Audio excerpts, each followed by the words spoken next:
सर्वं शिवमयं शिवनंता शिवकृपानंता। আমরা আলোচনা করছি 18ই অক্টোবর 2025 দেবগুরু বৃহস্পতির যে কর্কট রাশিতে সঞ্চার হবে সেই সঞ্চার নিয়ে আমরা একটা সিরিজ শুরু করেছি।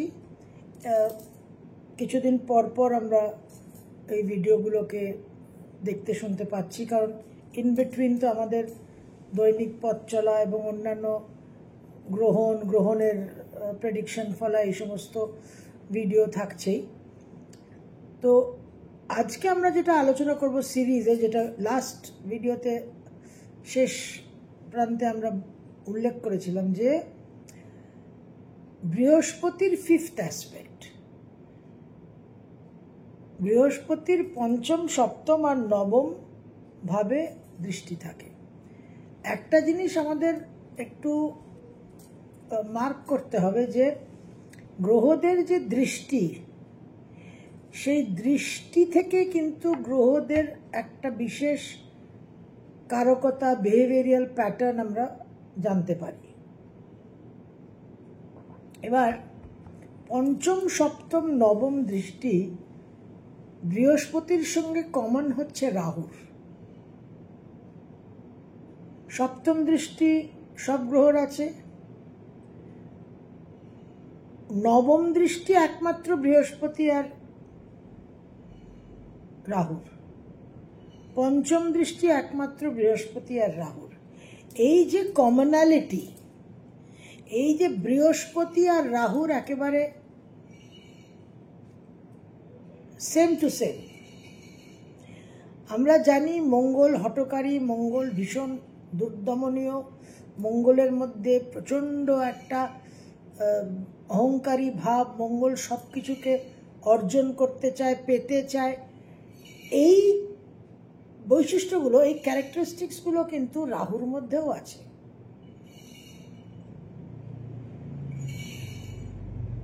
আমরা মঙ্গলের সঙ্গে কেতুর একটা সিমিলারিটি পেয়েছি, বলাই হয় কেতু কুজাবত। কিন্তু এই যে মঙ্গলের যে প্রভাবগুলো, বিহেভিয়ারিয়াল ফিচার্সগুলো, সেগুলো আমরা টিপিক্যালি কিন্তু রাহুর মধ্যে পাই। রাহুর যেটা মজার ব্যাপার এবং যেটা আমাদের কষ্টের পীড়ার কারণ, সেটা হচ্ছে যে রাহুর অ্যাকশনটা,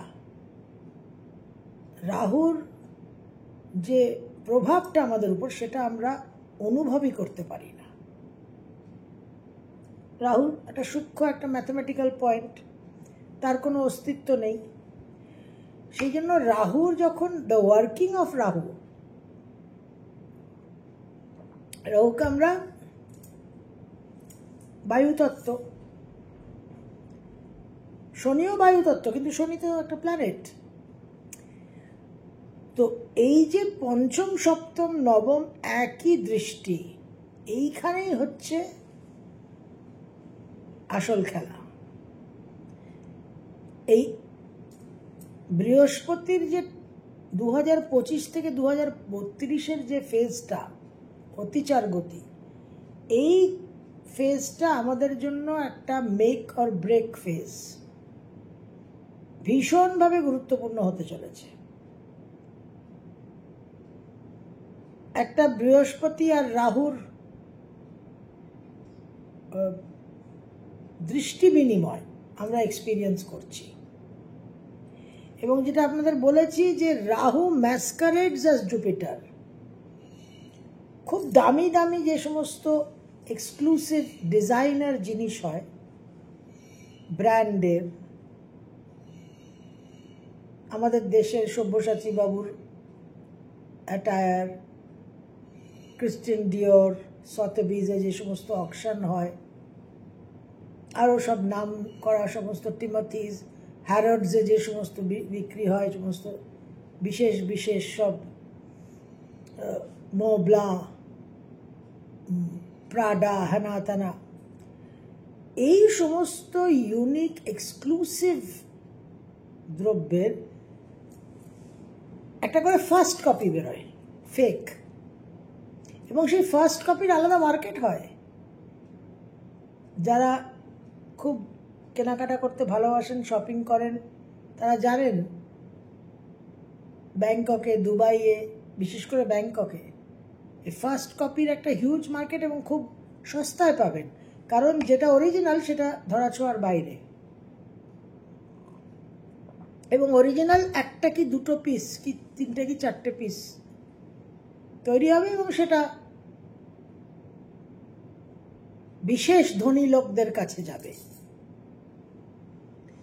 তো এই যে ফার্স্ট কপি, এই যে ফেক, এই হচ্ছে রাহু। এই রাহু আমাদের বিশেষভাবে প্রভাবিত করে। আসল যে ইনফ্লুয়েন্সটা সেটা হচ্ছে বৃহস্পতি। বৃহস্পতিকে বলা হচ্ছে জীবকারক। জীবকারক মানে সে হচ্ছে জীবকে প্রাণ প্রদান করছে, প্রাণ শক্তি। উৎস হচ্ছে সূর্য, আর ডিস্ট্রিবিউটিং পয়েন্ট হচ্ছে জুপিটার।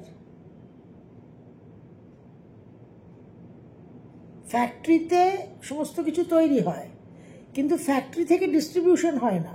ফ্যাক্টরি থেকে সিএনএফ এজেন্টের কাছে আসে, ডিস্ট্রিবিউটরের কাছে আসে, সেখান থেকে বিতরণ হয়। তো সূর্য যেরকম প্রাণ শক্তি, সেন্টার, ম্যানুফ্যাকচারিং ইউনিট, ডিস্ট্রিবিউশনের আউটলেট হচ্ছে জুপিটার, এবং রাহুও তাই, কিন্তু ফার্স্ট কপি। এবার রাহুকে নিয়ে সমস্যা হচ্ছে, রাহু আসল নয়, সে নকল। কিন্তু নকল হলে আপনি ফার্স্ট কপি, কলকাতা শহরে আমাদের একটা মার্কেট আছে খিদিরপুরের কাছে, অনেকেই হয়তো জানবেন, সেখানে আপনারা ঘড়ির যা ফার্স্ট কপি পাবেন, অরিজিনাল ফেল, খুব নিখুঁতভাবে না দেখলে। আপনি বাজারে গেলেন, অনেক দাম দিয়ে ইলিশ মাছ কিনলেন, দেখা গেল সেটা খয়রা মাছ, বা ইলিশ মাছটা ইলিশ মাছে, কিন্তু তার কোনো স্বাদ নেই, দাম অনুপাতে কোনো স্বাদ নেই। এই যে ফারাকটা, এই যে ডিসক্রিপেন্সিটা, শাড়ি কিনে আনলেন, ধুলেন, গামছা হয়ে গেল, এরকম আমরা অনেক, আমাদের জীবনে অভিজ্ঞতা আছে। এই যে আমরা একরকম ভাবছি আর একরকম হচ্ছে, অথচ আমরা সেই ভাবা আর হওয়ার মধ্যে ডিফারেন্সটাকে, পার্থক্যটাকে কিছুতেই ধরতে পারছি না। আমরা মহাজ্যোতি সদনে পিসি সরকারের ইন্দ্রজাল, ম্যাজিক, হাউসফুল, আমাদের শৈশবে যৌবনে হাউসফুল হতো। যারা দেখছে সবাই জানে যে এটা ম্যাজিক, এটা একটা কোনো না কোনো ট্রিক, কিন্তু এটাকে এতটাই এটা মনোমুগ্ধকর যে মানুষ একেবারে সাংঘাতিকভাবে হাততালি দিচ্ছে এবং প্রশংসা করছে। সন্তান যখন কুসঙ্গকে আপন করে নেয়, সে বুঝতেই পারছে না তার কাছে ওই কুসঙ্গ হচ্ছে ইষ্টদেবতা। বাবা মা চেষ্টা করে তাকে কোনোভাবে তার মতি পরিবর্তন করতে পারছে না, কুমতি, কিছুতেই সুমতিতে পরিবর্তন হয় না। একটা ঘোরের মধ্যে থাকে, অবসেসড, পজেসড। ওই ভূত প্রেতের গল্পতে এক্সরসিজম আছে যে ভর হয়, পজেসড, তখন তাকে এক্সরসিস্টকে দিয়ে, ওই আমাদের ওঝাকে দিয়ে তাকে ওই ভূত প্রেত আত্মাকে বার করতে হয়, তাড়াতে হয়। তো এরকম রাহু আমাদের পজেস করে। সার্জারির সময় যে অ্যানেস্থেসিয়াটা দেওয়া হলো, অ্যানেস্থেসিয়াটা দিলে এবার আপনার সমস্ত সেন্সেস সুইচ অফ হয়ে গেল। ডাক্তার আপনার শরীরের নির্দিষ্ট অংশকে কাটা ছেঁড়া করে, যা ব্যবস্থা করার করে, সেলাই টেলাই করে, আবার অ্যাজ ইট ইজ একটা রিপেয়ার মেরামত করে আপনাকে আবার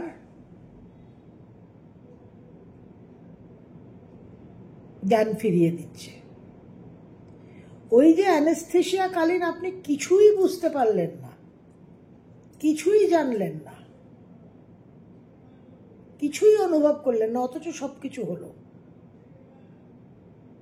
আপনি প্রধানত হচ্ছে ওই পেনটা, ওই কষ্টটা, ওই যে একটা চরম ব্যথা, বেদনা, সেটাকে আপনি অনুভব করতে পারবেন না। আমরা মানুষ নিতেও পারবে না সেটা। সেই জন্য অ্যানেস্থেসিয়া দেওয়া হয়। প্র্যাকটিক্যাল লাইফে কি হয়, যখন রাহু এই অ্যানেস্থেসিয়ার মতো কাজ করে, তখন রাহু আমাদের এই প্রেরণাটা, এই তাড়নাটা দিতে থাকে যে তোমাকে আমি জীবনের চরম কষ্ট, চরম ব্যথা, বেদনা, ক্লেশ, পীড়া থেকে মুক্তি প্রদান করব। আমি মোক্ষদাতা, আই এম দ্য লিবারেটর, যেটা স্বর্গের ইডেন উদ্যানে সার্পেন্ট বলেছিল অ্যাডাম এন্ড ইভকে, যে তোমরা দাসত্ব করছো ঈশ্বরের। এই আপেলটা খাও, দিস ফ্রুট অফ নলেজ, এটা খেলে ইউ উইল বি ডেলিভার্ড, তোমার মুক্তি হবে, তুমি এখানে বন্দি জীবন যাপন করছো। এই যে রাহুর প্ররোচনা, অ্যাডাম এন্ড ইভ কিন্তু রাহুর বক্তব্যকে ধ্রুব সত্য মনে করেছে। রাহু যখন আপনার মধ্যে প্রবেশ করবে, রাহুর যখন গ্রাস হয়, যখন এক্লিপস হয়, যখন গ্রহণ হয়, তখন আপনার পুরো সিস্টেমকে, অপারেটিং সিস্টেমকে সে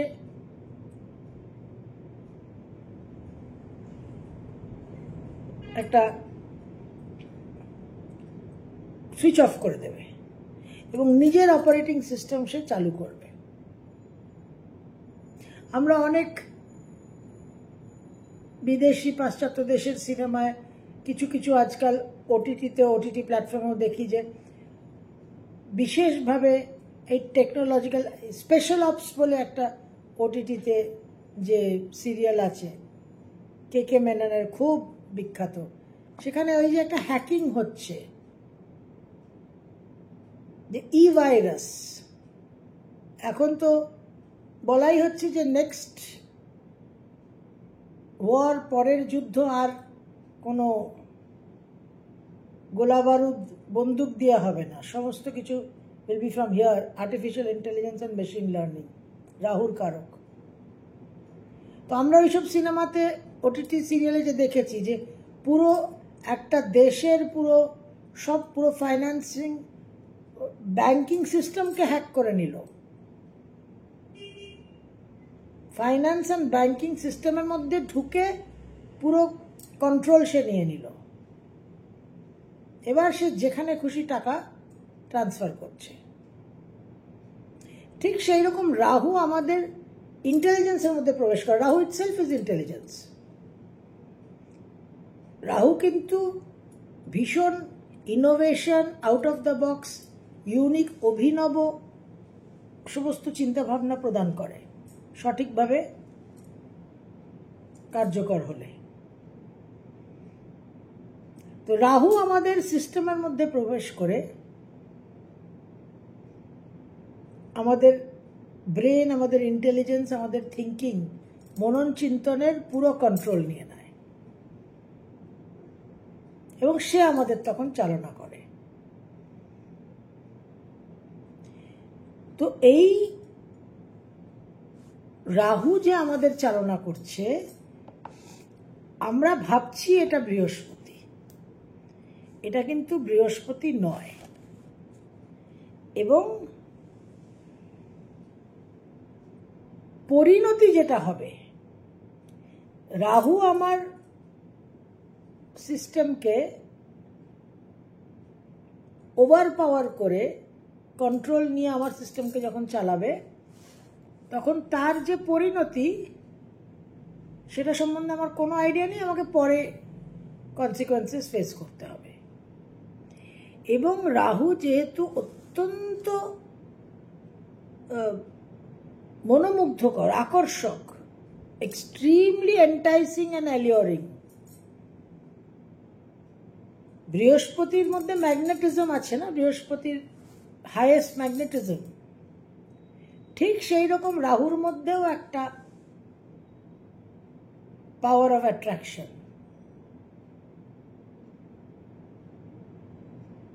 আমরা টুইনস বলতে পারি, যমজ বলতে পারি।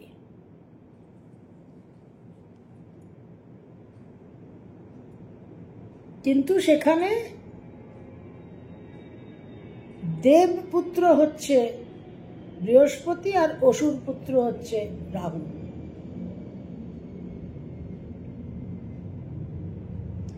তো একেবারেই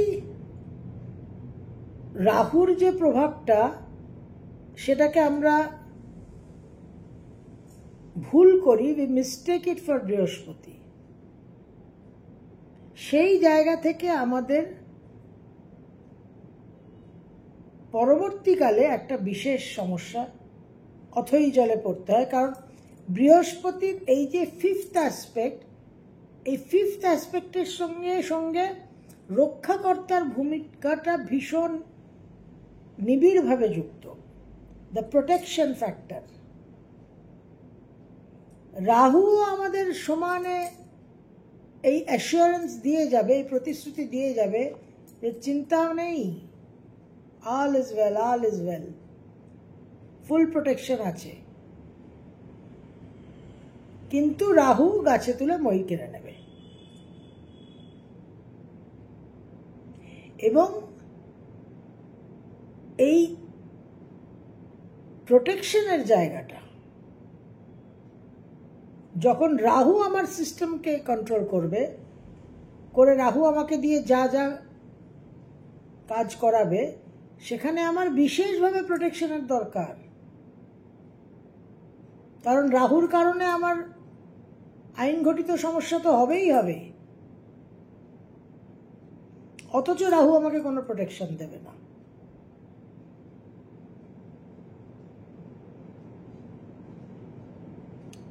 বৃহস্পতির কারণে আমার প্রোটেকশনের প্রয়োজন নেই, বৃহস্পতি প্রোটেকশনের কারক। কিন্তু বৃহস্পতির কারণে আমরা প্রোটেকশনের প্রয়োজনীয়তাকে তৈরি করব না, এমন কাজ করব না যাতে আমাদের প্রোটেকশন লাগে। বৃহস্পতির প্রভাবটা সবসময় খুব পিওর, বিশুদ্ধ, সঠিক এবং হায়ার লেভেলের। বৃহস্পতির মতো কিন্তু ইমপিওর,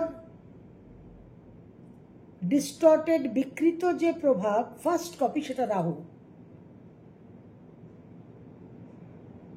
অন্যান্য যে গ্রহ মোটামুটি বুধ, মঙ্গল, শুক্র, চন্দ্র,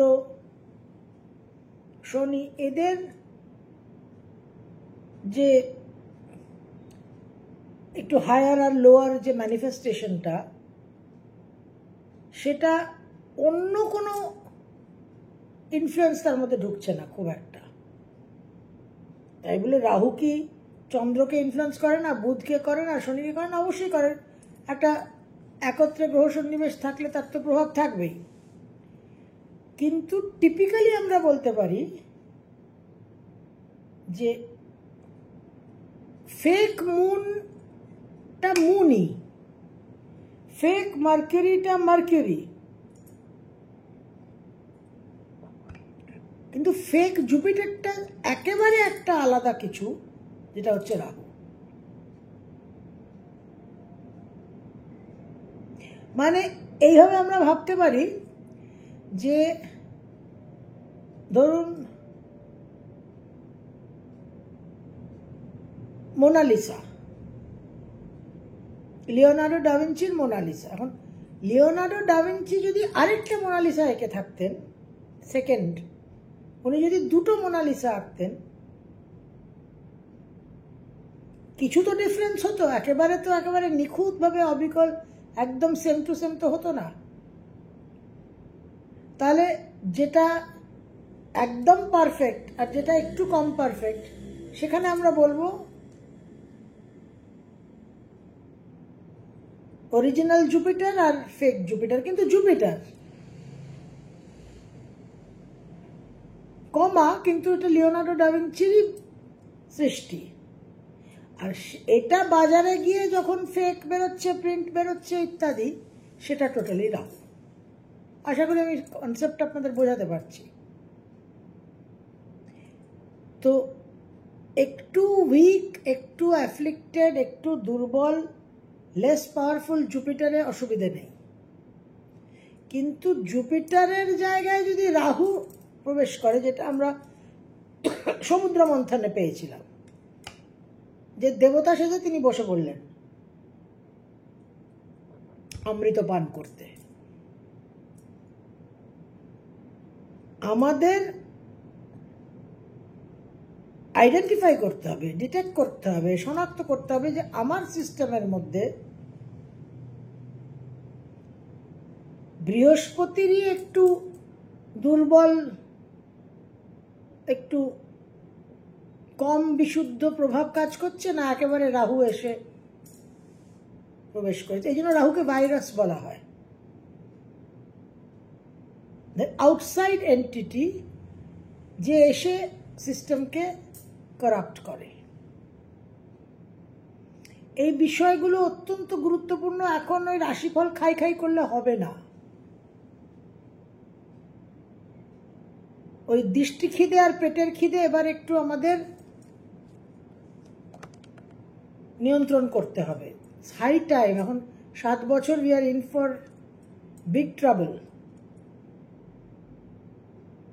জুপিটার এনার্জি, জুপিটার ভাইব্রেশন, জুপিটারের যে এক্সপ্যানশন আমরা যে আলোচনা করেছি, যে এক্সপ্যানশন অফ কনসিয়াসনেস, চেতনার যে বিস্তার, লেভেলস অফ দ্য মাইন্ড, সেটা না করতে পারলে চরম পরিস্থিতি।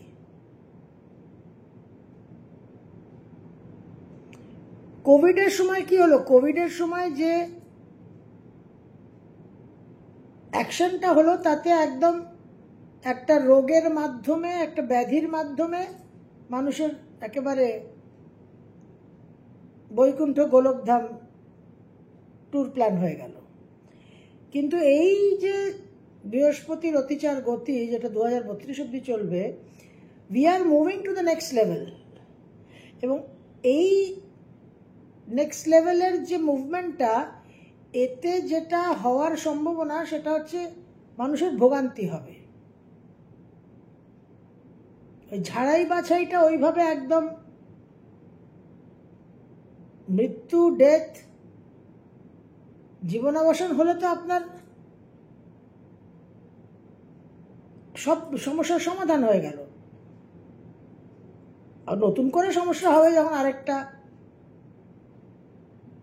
জনিতে আমাদের প্রবেশ করতে হবে। সে কার কপালে কি আছে, ছুঁচোর ব্যাং জনি ইঁদুর কুকুর কি জনি কার কপালে আছে সে তো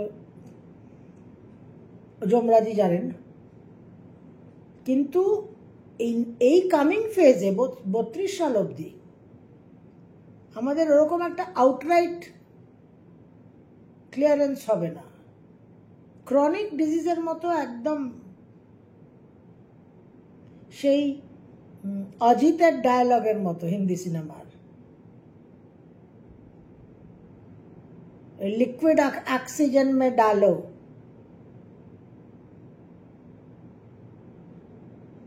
तो ऑक्सीजन उसको मरने नहीं देगा, लिक्विड उसको जीने नहीं देगा।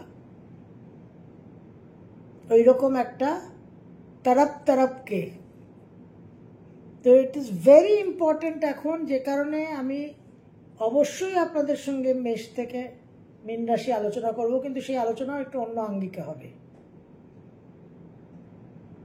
যখন আলোচনা করব তখন অবশ্যই আপনারা শুনবেন, দেখবেন এবং বুঝতে পারবেন কেন।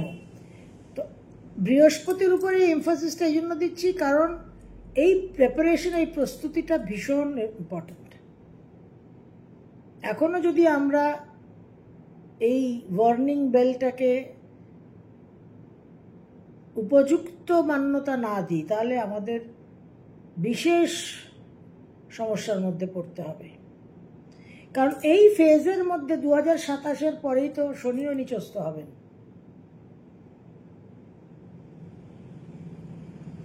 তো ইটস ভেরি ইম্পর্টেন্ট বৃহস্পতির কারকতাকে বোঝা, এবং বৃহস্পতির এই যে ফিফথ অ্যাসপেক্টটা, এবং একদম সিমিলার, বৃহস্পতিরও পঞ্চমে দৃষ্টি, রাহুরও পঞ্চমে দৃষ্টি, বৃহস্পতিরও সপ্তমে দৃষ্টি, রাহুরও সপ্তমে দৃষ্টি, এই একদম ফার্স্ট কপি, পঞ্চম সপ্তম নবম। এবং পঞ্চমের যে দৃষ্টিটা, পঞ্চম আমাদের পূর্বপুণ্য, আমাদের প্রারব্ধ। যখনই আমার জীবনে সংকট হবে, সমস্যা হবে, আমাকে I have to put my hand in to my savings. আমার অর্থাভাব হলে, আমার ডিফিকাল্টি হলে আমাকে তো সেভিংস থেকে টাকা তুলতে হবে। তো আমার যে কার্মিক সেভিংস আছে, যে ব্লেসিংসের যে সেভিংস আছে, সেটা হচ্ছে ফিফথ হাউস।